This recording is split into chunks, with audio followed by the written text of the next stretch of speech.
Hindiston haqida nimalarni bilasiz?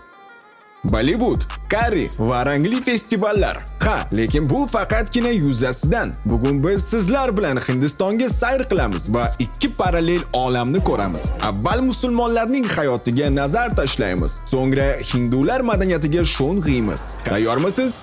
O'rtoqlar, biz Hindistondamiz.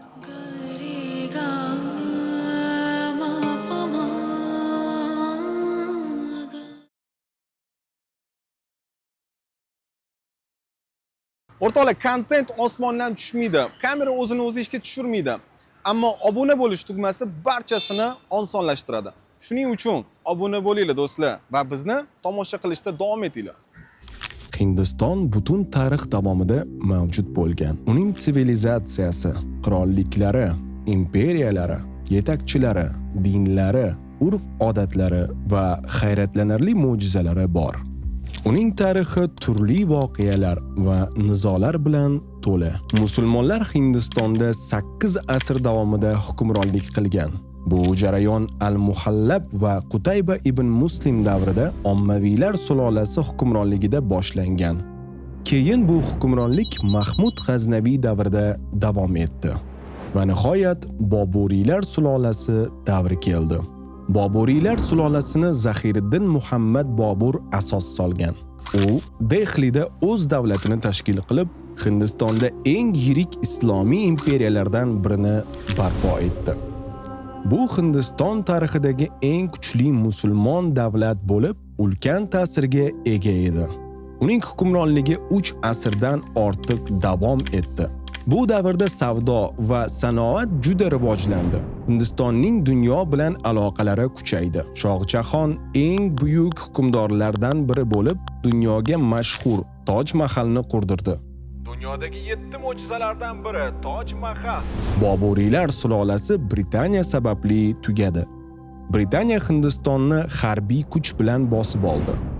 Lekin 1947-yilda Hindiston Britaniya hukmronligidan qutulib, mustaqillikka erishdi. Bu jarayon ko'plab inqiloblar, 30 yildan ortiq davom etgan Mahatma Gandhi boshchiligidagi milliy harakat tufayli amalga oshdi.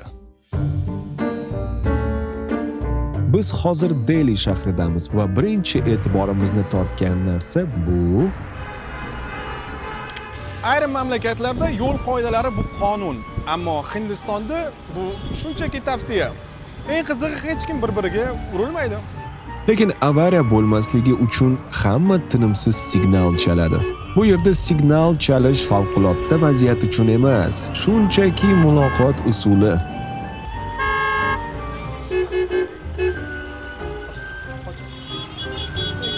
Sorry. Excuse me.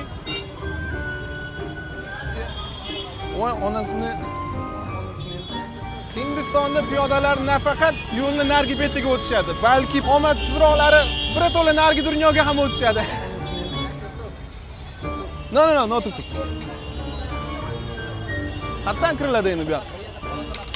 Biz hozir Hindistondagi eng katta masjidga keldik. Masjidning hududiga kirish uchun oyoq kiyimlarni yechish shart ekan.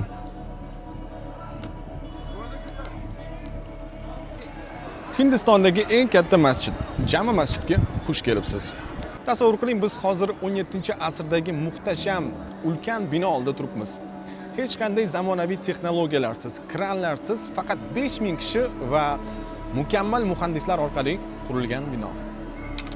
Ha, bu masjidni Boburiylar sulolasi ajdodimiz Shoh Jahon qurdirgan. Aynan Toj Mahalni ham qurdirgan ajdodimiz. Lekin bu shunchaki ibodat joyi emas. Chunki 17-asrda Hindistonda musulmonlar aholining ozchilik qismini tashkil qilgan.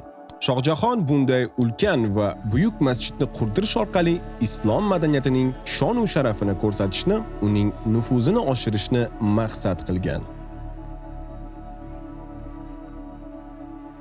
Biz Jome masjididan chiqib, Toj Mahalga ilhom bergan maqbara tomon yo'l oldik. No money, no honey. Shoh Jahon Toj Mahalni qurdirgani haqida hamma biladi. Ammo Toj Mahalga haqiqiy ilhom bergan arxitektura shedevri aynan shu yerda. Humoyun maqbarasi Hindistondagi ilk ulkan islomiy maqbaralardan biri. U 1565-yilda Humoyunning beva xotini Hamida Bonu begim tomonidan qurdirilgan. Bu inshoot keyinchalik Toj Mahalga ilhom bergan. Humoyun Boburiylar sulolasining ikkinchi hukmdori. U taxt uchun ko'p yillar kurashdi. Ammo 2 yil hukmronlik qilgach, baxtsiz hodisa sababli vafot etdi. Maqbara Fors va Hind arxitekturasining uyg'unligi bo'lib, simmetrik bog' tizimi va katta gumbazi bilan mashhur. Ammo bu yerda faqat Humoyun dafn qilinganmi? Ha, bu Humoyun maqbarasi. Ammo u bu yerda yolg'iz emas. Bu yerda 150 dan ortiq odamlar dafn qilingan va Boburiylar sulolasining aksariyat qismi aynan shu yerda dafn qilingan. Musulmonlar qurdirgan maqbarada mana bu belgilar nimani anglatadi? Kommentariyada bilganlar yozib qo'yinglar, iltimos. Mahalliy aholi bizga Dehlining markaziy bog'iga borishni tavsiya berishdi.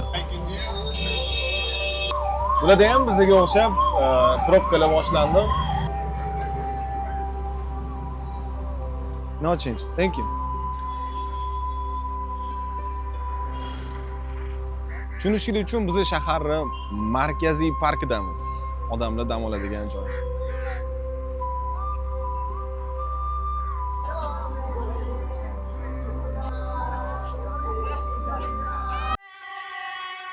Biz 2 soat Jaipur shahrigacha yurdik.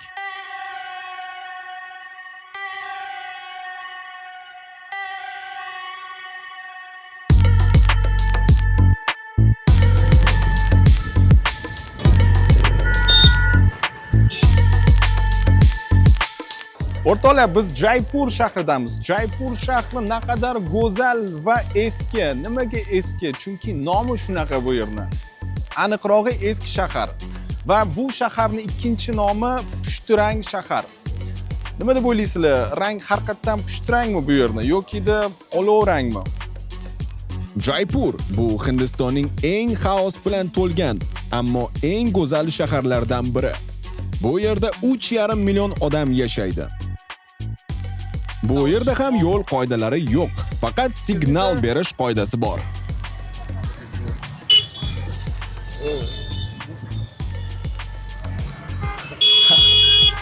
Amalladik xullas. Aynan shu joy pushti shahar deb ataladi. Lekin rangini real olib qarasak, 20 marta yuvilgan pushtirang futbolkaga o'xshaydi. Xullas, Jaipur bu tarixiy shahar, mazali ovqat va yo'llardagi yutuqsiz musobaqa. Agar kelsangiz, sabringiz va oshqozoningiz sinovdan o'tadi.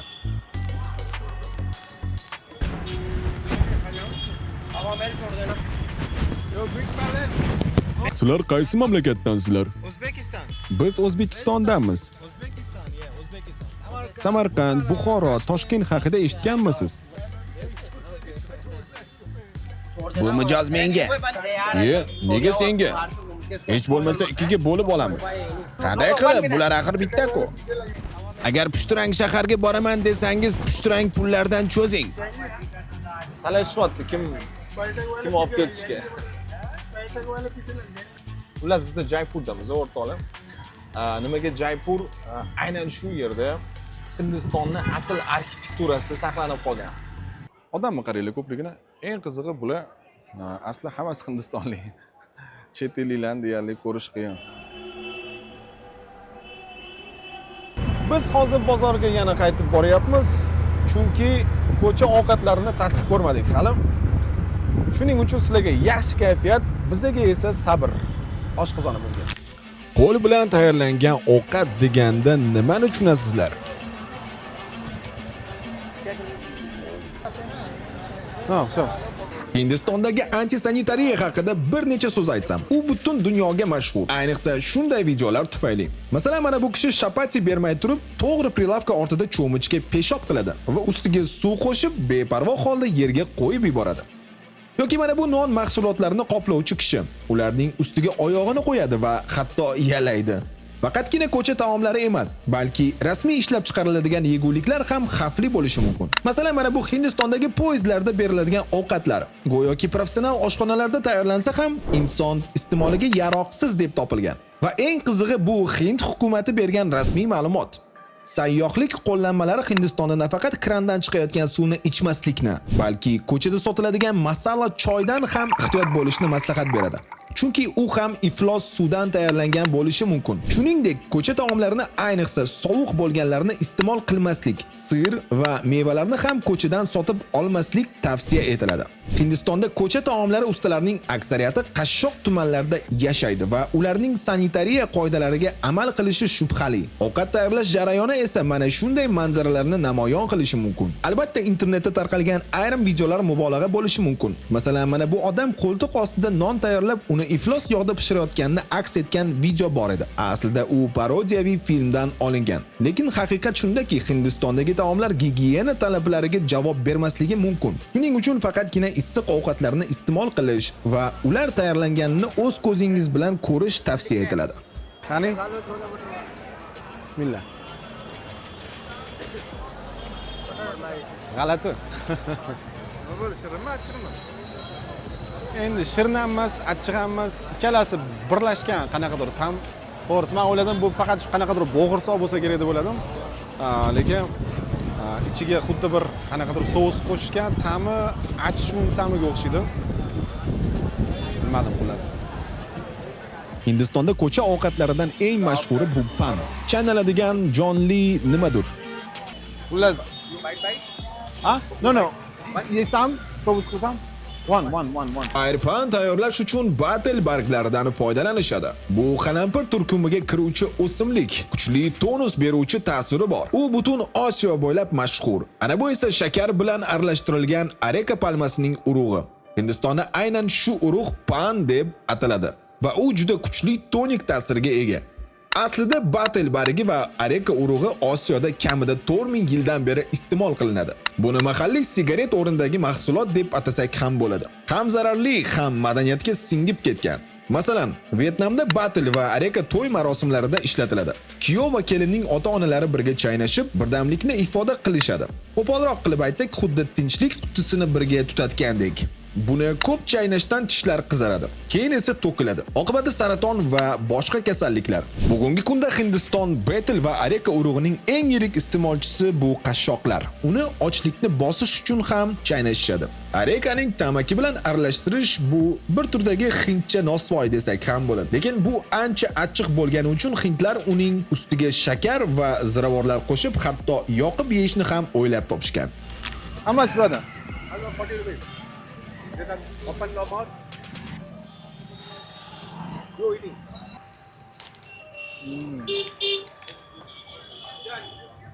Very sweet, but yeah. Maybe neutral. Yeah, you can. Neutral.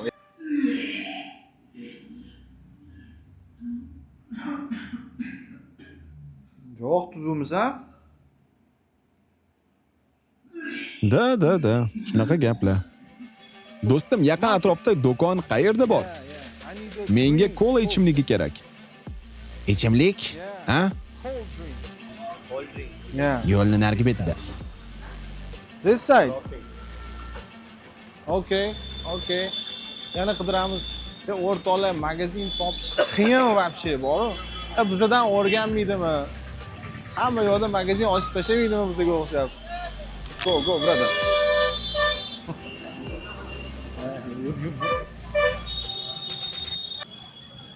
Salom. Brother, give me Do'stim, bizga kola kerak. drink. Judayam muzdegidan. Senda faqat Pepsi bormi? Farqi yo'q, beraver. Yeah.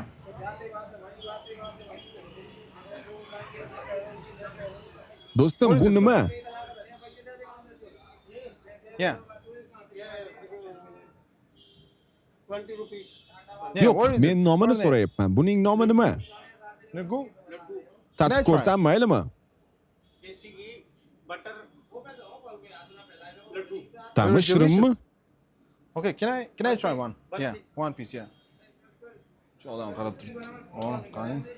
Bismillahirrohmanirrohim.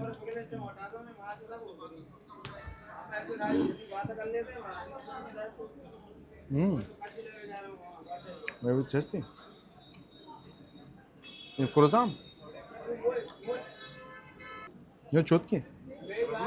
Mazasi dahshat, как будто молоко и shakar aralashgan. Bilmayman nima bu, xullas. Bu futbolkamni iflos qilgani aniq.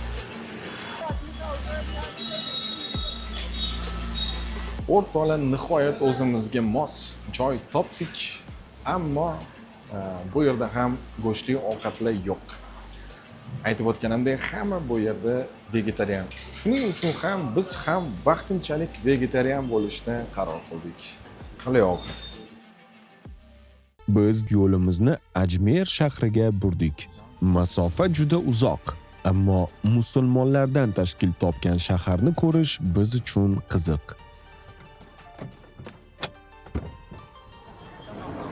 Stand here for.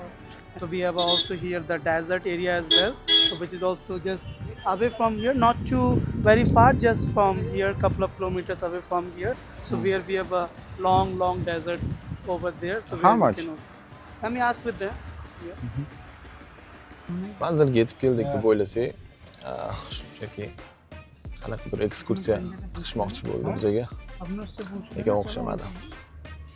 Demak, biz Ajmerdamiz. Nazarimda Hindistonning eng fayzli shaharidamiz. Nima uchun? Chunki 90% aholi musulmonlar hammasi. Biz hozir Ajmerdagi Ana Sagar ko'lida turibmiz. Sagar Lake. And Bu this ko'lni lake was shoh Anura built by qurgan. King Anora. Anora. Ha, u buni 12-asrda, taxminan 1135-yilda qurgan. Va bu ko'llarning eng kattasi. Menda bir savol bor. Ajmerda qancha musulmonlar yashaydi? Ajmerda ko'pchilikni tashkil qiladi, lekin men sizga aniq raqamni ayta olmayman. Ammo foizda aytadigan bo'lsam, bu yerda 65% dan 85% gacha musulmonlar yashaydi. Chunki bu musulmonlar uchun eng chiroyli shahar va eng chiroyli ziyoratgoh. Va Hindistonning turli burchaklaridan aynan shu yerga musulmonlar ziyorat uchun kelishadi. Demak, Ajmer shahri aholisining eng muqaddas joyi hisoblanadigan Mo'inaddin Chishti degan bir masjidga ketyapmiz. Biz Ajmerning asosiy bozoriga keldik. Bu yerda odam juda ko'p, lekin hech kim bozorga kartoshka sotib olish uchun kelmagan. Hamma Mo'inaddin Chishtining maqbarasiga ziyorat uchun yig'ilgan. Biz Mo'inaddin masjidi va maqbarasiga keldik. Bu yerda professional kameralarda suratga olish taqiqlangan. Shuning uchun biz videoni telefonda oldik. Yoqimli tomosha. Odamlar shu yerda o'zida tahorat qilar ekan. Hamma общий tahoratxonaga keldi. Ajoyib.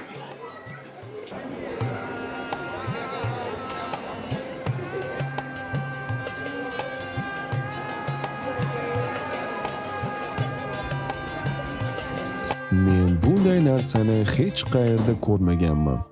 Odamlar suv yoki qabrdan baraka so'rashyapti.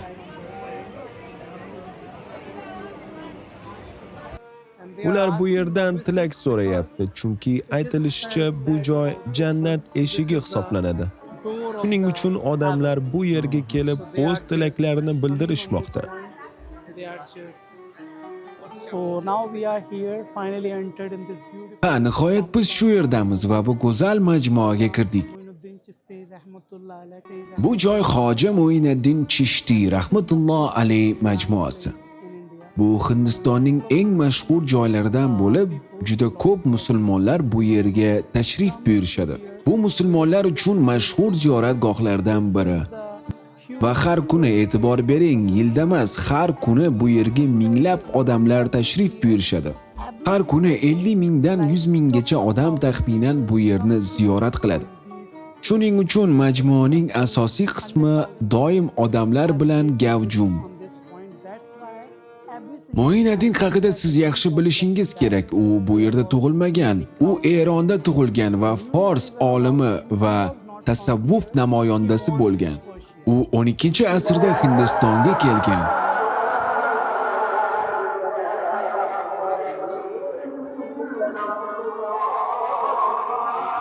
It will open 5-10 daqiqa ichida ichkariga kirishimiz mumkin bo'ladi. people when they will go to over there. Demak, ichkariga kirganingizda u yerda 3-4 ta qarovchilar bo'ladi. Ulardan ehtiyot bo'lishingiz kerak, chunki ular sizga biror narsa taklif qilishni boshlashadi. Ammo ogohlantirib aytaman, ularga hech narsa bermang va rozilik bildirmang va ular bilan bormang. Telefoningizga ehtiyot bo'ling. Mana bu gullarni olib, o'sha maqbaraga qo'yish shart ekan, qizig'i. Mo'inaddin juda mashhur shaxs ekan. O'z ezgu amallari bilan tanilgan. Turli din vakillari bu yerga uning barakasini olish uchun kelishadi. Mo'inaddin Chishtiyning mana shu qabri bo'lar ekan. Shu yerga odamlar kirib, niyat qilar ekan. Astag'firulloh, bunaqa narsani men to'g'risi juda ham hayron bo'lib tomosha qildim. Men bunday amallarni birinchi martalab ko'rib turibman. Aytingchi, sizlar qaysi mazhabga ergashasizlar? Hanafi one. We just follow the Hanafi mazhabiga amal qilamiz va bu yerda ko'pchilik qismi taxminan 90% dan ortig'i Hanafi mazhabiga ergashishadi. we follow the Hanafi. Biz ham Hanafi mazhabiga amal qilamiz. Hindistonda, ayniqsa musulmonlar ko'p yashaydigan shaharlarda asosan Hanafi mazhabiga amal qilishadi. Va bu Hindistonda eng keng tarqalgan mazhablardan hisoblanadi. Hindistonni qayerga borsangiz, musulmonlar ko'p yashaydigan shaharlarni topishingiz mumkin. Ammo Hindiston juda katta davlat va bu yerda aholining ko'p qismi Hindu diniga amal qilishadi.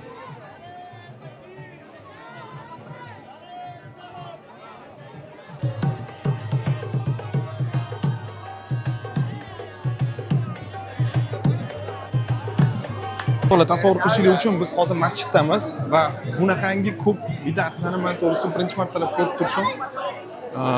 Kimdir ip bog'lab niyat qilyapti, qabrga kimdir tahorat qilyapti, basseynda hozir ko'rsataman, tahorat qilinayotgan basseynda ko'rsanglar jinni bo'lib qolasizlar. Yana nima? Juda ko'p xullas musanaf sanoqga yetib bo'lmaydi. Qabrga odamlar kirib gul tashlayapti, gul tashlagandan keyin niyat qilyapti qabrdan so'rab. Ya Allah.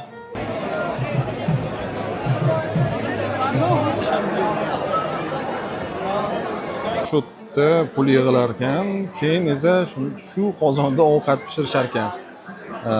Как ehson qilib. Taxminan 8 kilo.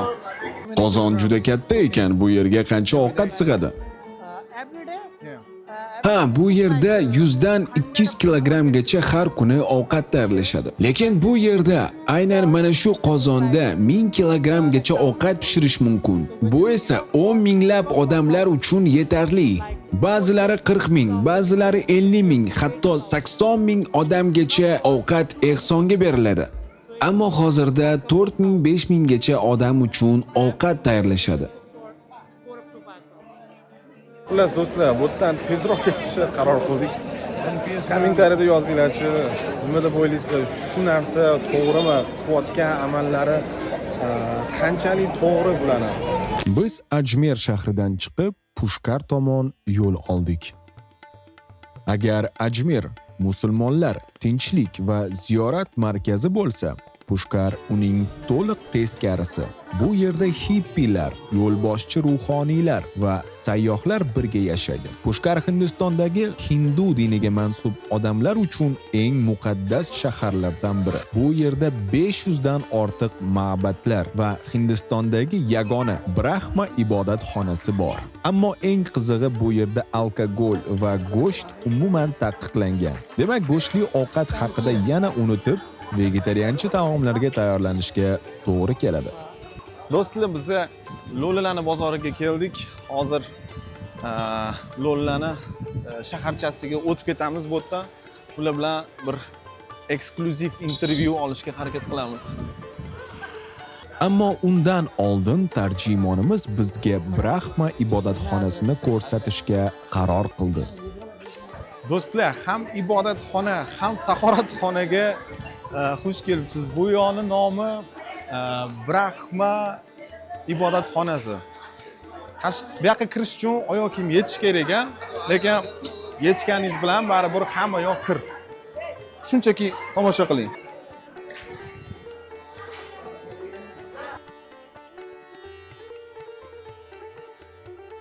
So right now we are Nihoyat biz bu go'zal shaharga yetib keldik. Bu Pushkar shahri. Kechirasiz, kechirasiz. and Pushkar city Pushkar shahri Brahma tomonidan tashkil qilingan. and according Hind mifologiyasiga ko'ra ularning 3 ta asosiy ma'buti bor. they have a main three gods. Brahma olamni yaratuvchi, Vishnu ularni asrab avaylovchi va Mahesh ularni yo'q qiluvchi. Mahesh. So Ya'ni hindularning aqidasiga ko'ra Brahma butun koinotni yaratgan. E'tibor bering, bu hindlarning mifologiyasi, musulmonlarniki emas.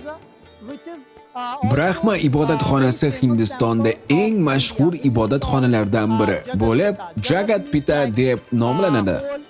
Jagat bu butun olam degani, Pita bu ota degani. Demak, biz olam otasi ibodatxonasidamiz. temple which is called Brahma temple. So because this is Aynan also shu ibodatxona Hindistonda eng mashhurlari va eng qadimiysi hisoblanadi 2000 years va u taxminan 2000 yillik tarixga ega. 2000 years old. And who are Va Hindistonning turli burchaklaridan hindular aynan shu yerga kelib, shu ko'lga tushib muqaddas cho'milish qilishadi. people Hindularning diniga ko'ra va iymoniga ko'ra bu ko'lda cho'milib chiqish insonning barcha gunohlarini tozalash demakdir. from this place.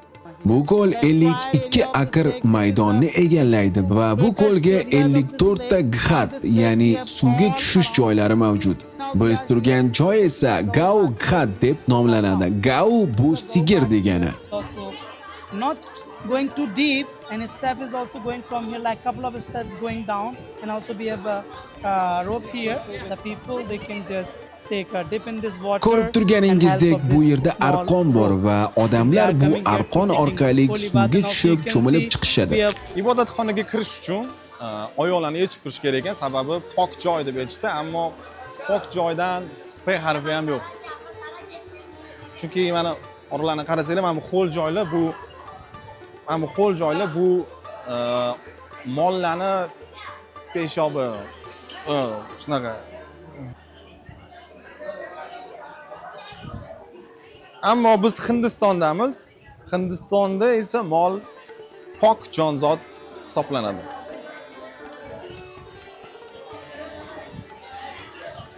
So here also we have famous. Bu shaharda mashhur Gurudvara degan joy ham bor. Hindularda ham, Sikhlarda ham Guru atamasi bor. Gurukism. You heard about Sikhism? Sikhlar haqida eshitganmisiz? Ha, Which is also eshitganman. very famous religion of in Ko'rib turganingizdek ko'chalar bu yerda juda rang-barang. Nega desangiz, Rajasthan shtati Hindistonning eng rang-barang shtatlaridan biri va kontrastga juda boy. Rajasthan is a colorful state of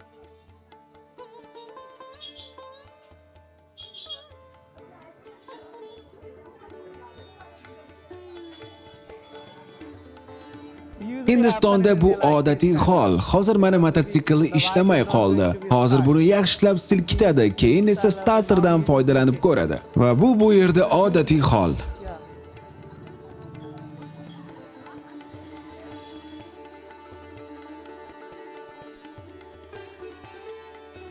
Do'stlar, biz hozir haqiqiy lo'lilarni mahallasiga ketyapmiz. Ammo bu lo'lilar tilanchi lo'li emas. Bu lo'lilar haqiqatdan o'zini o'yini bilan, o'zini raqsi bilan pul topadigan lo'lilar.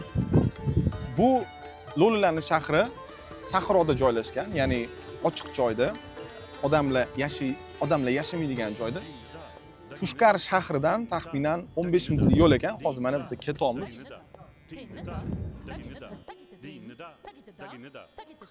She worked here. Yeah.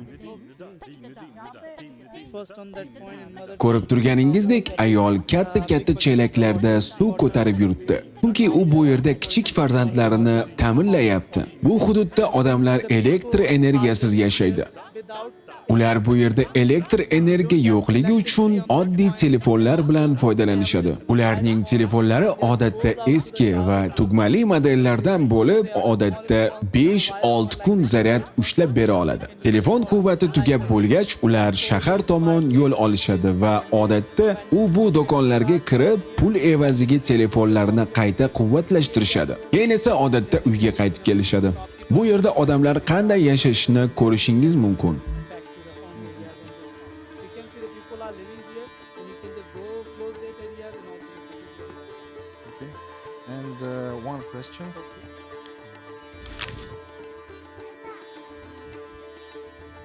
they are also asking for Ha, albatta, ular to'lov evaziga savollaringizga javob berishi mumkin. video call करते हैं चलिए सारंगी बजा के मौज के खाते हैं।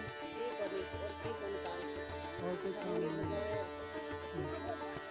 Ular o'sha ko'rgan sharoitingizda yashashadi va bu yerda shaharning sharoiti umuman yo'q. Bu yerga juda ko'p chet elliklar kelishadi va ular odatda pul evaziga bularning musiqasini yoki-da raqsini kuzatishadi. Ularning asosiy tirichligi shundan. Men bu yerga kelib bir narsani tushundim. Odamga baxt uchun juda kam narsa kerak ekan. Bu odamlar suv uchun kilometrlab yo'l bosadi. Elektr yo'q. Telefonlarini qishloqda emas, shaharda quvvatlashadi. Lekin ular hayotdan nolimaydi. Ular kulganida haqiqiy kulguni ko'rasiz. Ular shukr qilganida chindan ham shukr qilishni his qilasiz. Biz esa bizga qancha kerak o'zi baxtli bo'lish uchun. Ba'zan bizga yetarli narsalar borligini tushunish uchun aynan hech narsasi yo'q odamlarni ko'rishimiz kerak. Ulardan saboq olish kerak. Big houses. Bu joyning shahar bilan o'rtasida juda katta farq bor. Aytganimdek, bu yerda elektr yo'q, suv ham yo'q. Odamlar suv olib kelish uchun uzoq joylarga borib kelishadi. Bularning sharoiti bu yerda ancha qiyin va mashaqqatli. This area so they just Eng qizig'i, bularning eng yoshi kattalari odatda o'rtacha 40-45 yoshni tashkil qilishar ekan. Tushunishingiz uchun shu ikkita ayolning yoshi 30 da ekan. here. Why? Because good. How's this? How's this? Good. Okay. Thank you. O'rtoqlar, biz hozir o'zini o'yinlari bilan mashhur bo'lgan bir ayolni qidirib yuribmiz. Lola ayolni. Hozir mana bir 4-chi lokatsiyaga boryapmiz. Uni qidirib 3ta lokatsiyada uni yo'q deb aytib yuborishdi. Hozir 4-chisiga boryapmiz. Agar topsak, ko'ramiz qanaqa o'yin ekan, u qanaqa o'ynashini. Kim o'zi, nima o'zi bir ikkita savol ham beramiz.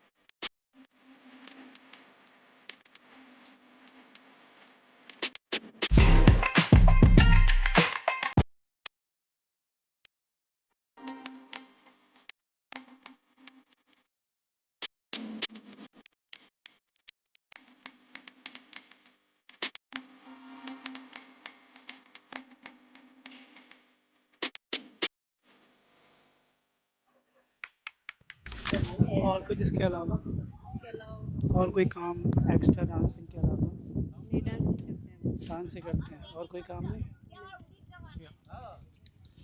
So Ularning tirichligi aynan shu raqs bilan. Chunki ularning ushbu raqsi bu yerda eng mashhur raqslardan biri va folk dance deb ataladi. Ular bu raqsni nafaqat Hindistonda, balki butun dunyoga mashhur qilish rejasida yurishdi. Chunki bu shahar juda qadimiy va ko'p sayyohlar bu yerga kelganda aynan shu raqsga duch kelishyapti. Va bu raqqosalar o'zining ushbu milliy raqsini, ya'ni folk dance-ni butun dunyoga targ'ibot qilish bilan mashhur bo'lishmoqda. O'rtoqlar, mana bugun O'zbekistonga qaytadigan kunim. Va shu narsani aytishim kerakki, Bu yerda olingan tajriba hayotga bo'lgan qarashimni yanada o'zgartirdi. Kimdir butlarga sig'inyapti, kimdir umrini yo'qotilgan ma'nolarga bag'ishlayapti. Biz O'zbekistonda yashayapmiz. Bizning yurtda masjidlar, tozalik, halol hayot bor. Va bunga shukr qilishimiz kerak, chunki Alloh bizga haqiqiy yo'lni bergan. Men 3 kundan beri taom ham yeya olmadim. Tanam zaiflashdi, ammo qalbim yanada kuchaydi. Chunki men tushundim. Allohga shukr, biz musulmonmiz va har birimiz bu ne'matni qadrlashimiz kerak. Qachonki biron narsaga nolisak, shunday joylarni eslaylik va Allohga shukr qilaylik.